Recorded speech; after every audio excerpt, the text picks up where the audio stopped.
Today on Call It for Two, a quick spoiler-free review of Suspects, Eternal Detective Claire Harper. Is this deductive mystery game right for your group? Stay tuned to find out.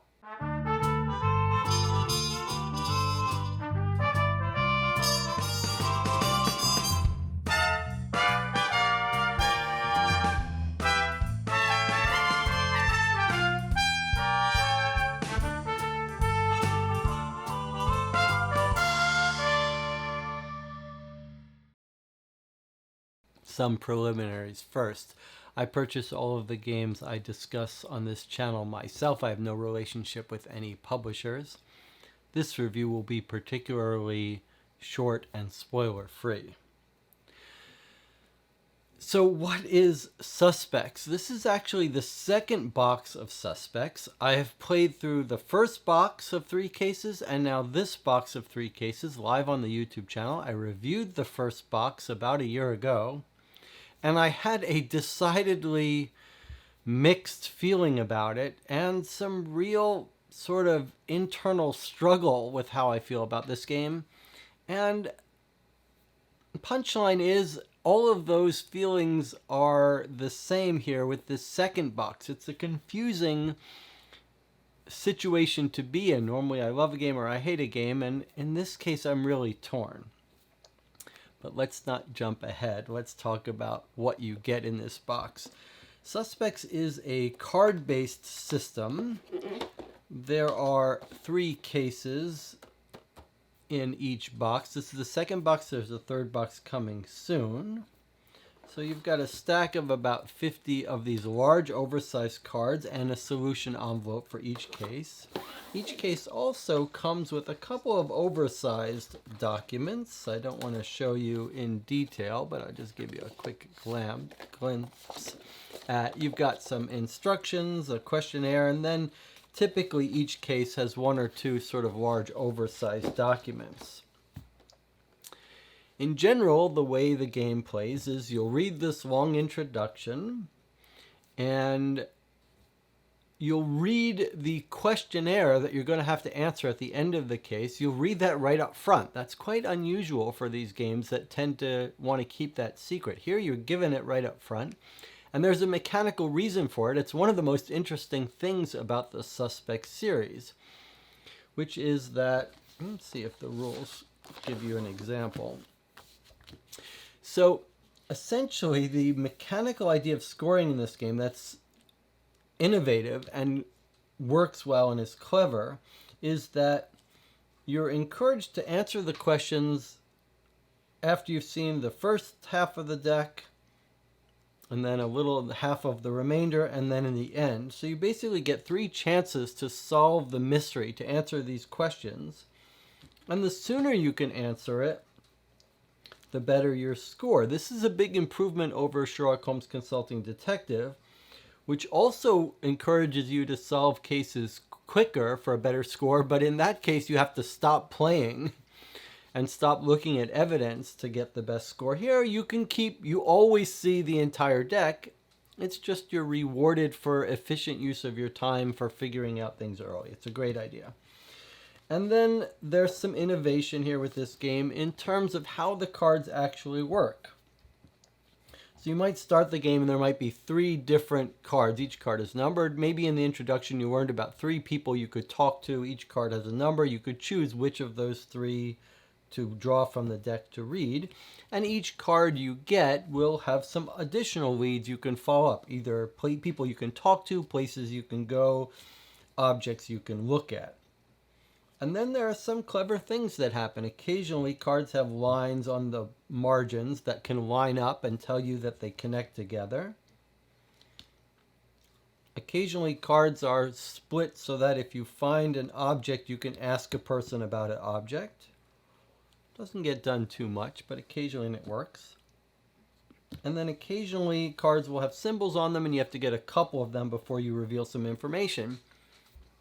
All of these mechanics create interesting strategic decisions when you're playing. You're thinking, okay, we need to find out this information to answer this question before we get halfway through the deck. and where would be the place we'd most likely get that information, and should we avoid things that we already know. So it creates this sort of compelling motivation to efficiently use your time. It's a big improvement over the kind of mechanical gaminess that we saw tried with Detective Modern Crime Board System. It's actually a really nice system. The artwork is great. Overall, mechanically, I really like this system. Now, let's continue on this vein of the things that are done well here. These are serious cases. Now, you could argue about bang for your buck here. This may be a $40 game. There's only 3 cases. You can only play through them once each. But we took about, on YouTube, I played, you can watch my playthroughs with my group here on YouTube. We took about 6 hours for each session. Now, it's not going to take you anywhere near 6 hours. Maybe it'll take you 2 hours per session. One of the reasons we took 6 hours is because I was determined for the playthrough of this box that I not make the mistake I made with the first box. And that is not taking the game seriously enough, not giving it the credit that it was due in terms of hiding information and clues. And this is a serious deductive mystery case. This is not a puzzle game. You are reading cards, learning, figuring out psychology, trying to find clues written in what people say and in descriptions of items and locations, and trying to piece together the mystery. And it's not trivial. You are going to, I don't know if you're going to need to take notes because you can always reread cards, but you're going to have to think fairly deeply about these mysteries. And that may be an experience that most of people who are used to these card-based games aren't used to. Typically, you see these card-based mystery games being puzzle-based. You solve a puzzle, you move along. This isn't like that. And I do think you do need to take these games seriously, the cases in this box seriously. And it created lots of interesting, heated discussion and debate in our group when we did take it seriously. And I think this game does a good job of keeping the underlying mystery ambiguous enough that you don't ever say, hey, we understand it completely, we know exactly what happened. Now, I'm going to get to the problems with that a little bit later. But if you're playing these games for the journey, for the discussions about possible hypotheses, I think you might find a lot to like here. And the other thing that I mentioned in my review of the first box is there is something uniquely suited for large groups in this game.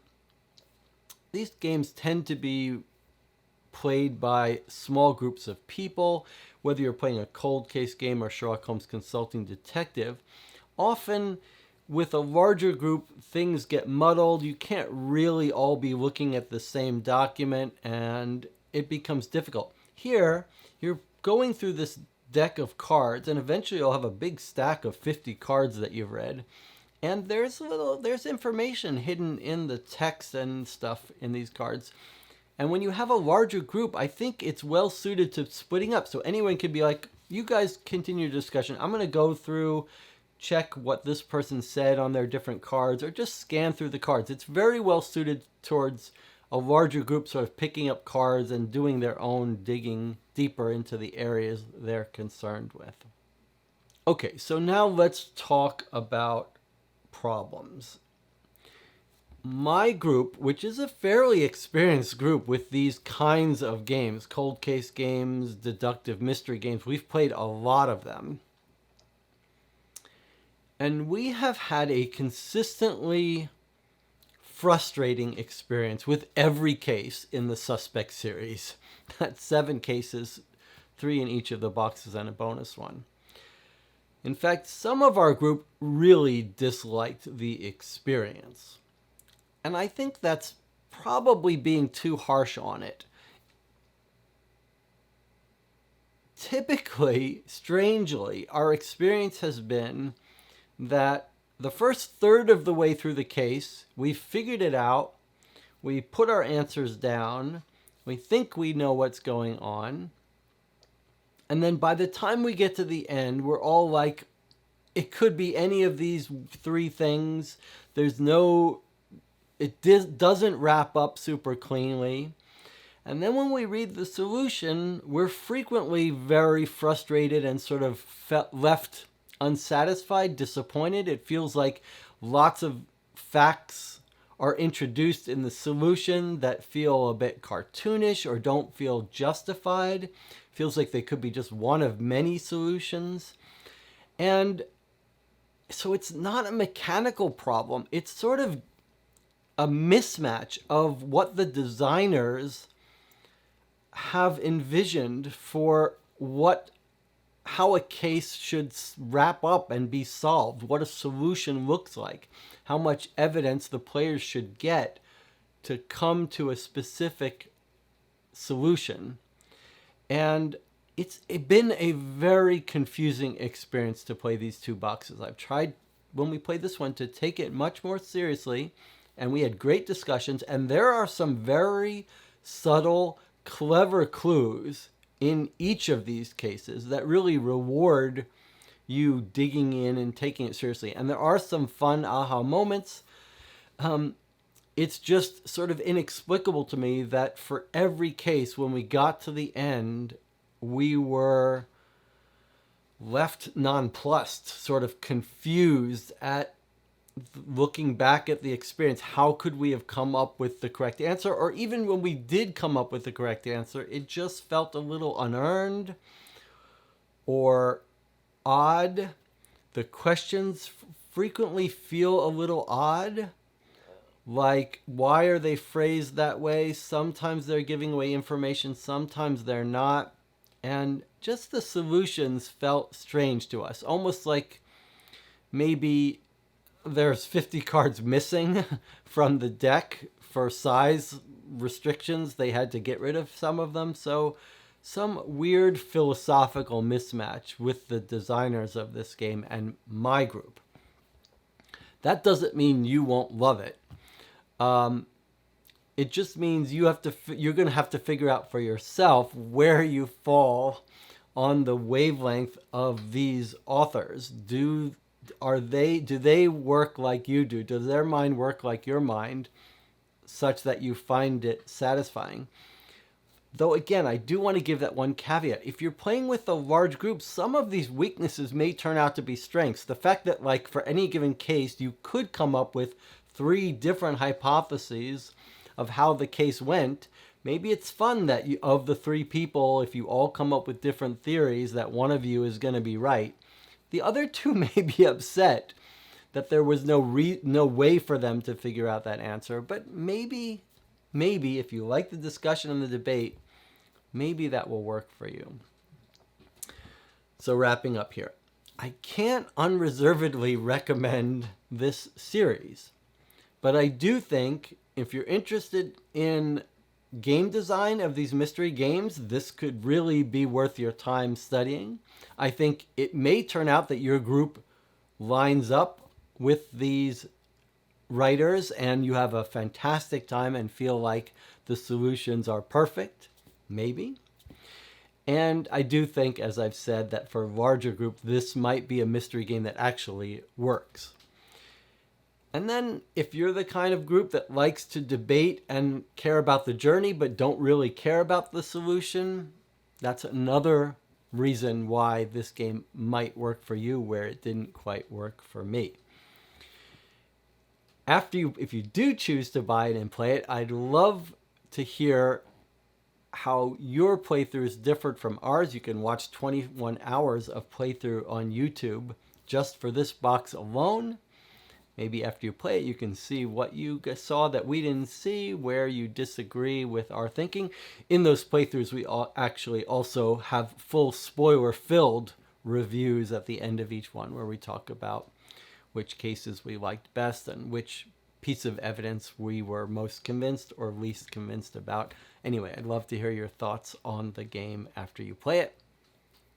I'll see you on the next video.